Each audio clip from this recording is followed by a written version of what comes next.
सरकारी योजनाओं तक निवास प्रमाण पत्र,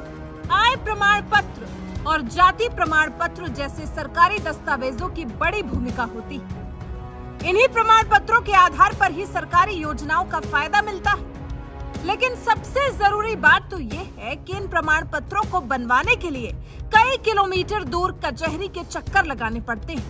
तब जाकर ये प्रमाण पत्र बनते हैं। खासकर गांव वालों के लिए ये एक बड़ी समस्या थी।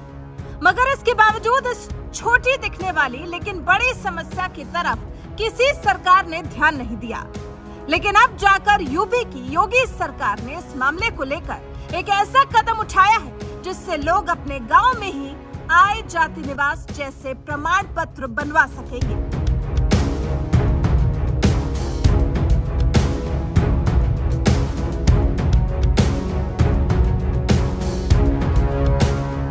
दरअसल यूपी की जिन राशन की दुकानों की पहचान अब तक सरकारी राशन बांटने तक ही सीमित थी, उन राशन की दुकानों को योगी सरकार ने हाईटेक करने का फैसला कर लिया है। यूपी की सभी 80,000 राशन की दुकानों को योगी सरकार जन सेवा केंद्र यानी सीएससी के रूप में विकसित करेगी। इससे एक तरफ जहां कोटेदारों की इनकम तो बढ़ेगी ही, साथ ही लोग आय, जाति, निवास जैसी तमाम सुविधाओं का लाभ भी उठा सकेंगे। कोटेदार के यहाँ पर सीएससी की सुविधा शुरू होने से गांव के लोगों और किसानों को अपने नजदीक ही विभिन्न सरकारी योजनाओं की जानकारी मिल सकेगी। आपके दुकान के माध्यम से आप थोड़ी सी ट्रेनिंग ले लेंगे, आपको वहां पर ई स्टैम्प की सुविधा की बिक्री की भी सुविधा उपलब्ध करा सकते हैं। आय प्रमाण पत्र, जाति प्रमाण पत्र, इन सब की सुविधा को आगे बढ़ा सकते हैं। साथ साथ वहां पर बैंकिंग सुविधा के साथ ही आपको सुविधा के साथ भी जोड़ना चाहिए, जिससे लोगों का लेन देन के कार्यक्रम को बैंकों के साथ जब एमओयू आगे बढ़ेगा तो ये कार्यक्रम और अच्छे ढंग से आगे बढ़ पाएगा कि लोगों को बैंकों में न जाना पड़े, आपकी दुकान में ही पैसा जमा हो और आपका पैसा आप उस पैसे को वहां बैंक में वापस जमा करेंगे। लेन देन जो हो वहां पर हो और फिर वह बैंक के माध्यम से बैंक में आप स्वयं उस व्यवस्था को बैंक स्वयं आपके माध्यम से कलेक्शन करे। और यही नहीं, बिजली के बिलों को जमा करने का हो, बहुत सारी ऐसे सेवाएं हैं जिनको आपके माध्यम से एक सामान्य नागरिक को उपलब्ध कराने में मदद मिल सकती है और इससे आपकी इनकम भी काफी बढ़ेगी। यानी इनकम बढ़ाने और ईमानदारी के साथ कार्य करने का जो सुख है वह व्यक्ति के लिए एक अनुपम सुख होता है, क्योंकि बेईमानी से व्यक्ति कितना भी कमा ले लेकिन वह उसको कभी फपता नहीं है। व्यक्ति हमेशा परेशान रहता है, हमेशा भयभीत रहता है, हमेशा इस बात के लिए सशंकित रहता है कि कब पता नहीं कौन छापामारी कर दे, कब कौन क्या कर ले। आयुष्मान भारत, प्रधानमंत्री फसल बीमा योजना, पीएम उज्ज्वला कनेक्शन, प्रधानमंत्री श्रम योगी मानधन पेंशन योजना, प्रधानमंत्री किसान सम्मान निधि योजना, प्रधानमंत्री किसान क्रेडिट कार्ड योजना, प्रधानमंत्री स्ट्रीट वेंडर आत्मनिर्भर निधि, भारत निर्वाचन आयोग से जुड़ी सर्विस, पासपोर्ट एवं पैन का आवेदन, डिजिपे, ई कोर्ट सेवाएं, स्किल डेवलपमेंट स्कीम व पाठ्यक्रम, job portals, e district services, e stamp, e Vahan Sarathi transport services, bank मित्र, बैंक से जुड़ी services, insurance services, FASTag service, civil request, utility bill payment, mobile DTH recharge, ITR जैसी तमाम सुविधाएं मिल सकेंगी। इतना ही नहीं, योगी सरकार ने यूपी के 80,000 राशन की दुकानों को सीएससी के रूप में डेवलप करने के साथ ही एक और बड़ा फैसला लेते हुए कोटेदारों का कमीशन भी बढ़ा दिया है। यानी अब कोटेदारों का कमीशन 70 रुपए से बढ़ाकर 90 रुपए प्रति क्विंटल होने जा रहा है।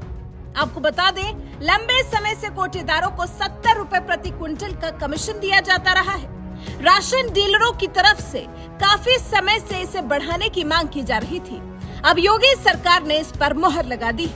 बहरहाल, योगी सरकार के इस फैसले पर आपका क्या कहना है? अपनी राय हमें कमेंट कर जरूर बताएं। साथ ही इस ऐलान के वक्त सीएम योगी ने क्या कुछ कहा, आइए आपको सुनाते हैं। आपके दुकान के माध्यम से आप थोड़ी सी ट्रेनिंग ले लेंगे, आपको वहां पर ई स्टैम्प की सुविधा की बिक्री की भी सुविधा उपलब्ध करा सकते हैं। आय प्रमाण पत्र, जाति प्रमाण पत्र, इन सब की सुविधा को आगे बढ़ा सकते हैं। साथ साथ वहां पर बैंकिंग सुविधा के साथ ही आपको सुविधा के साथ भी जोड़ना चाहिए,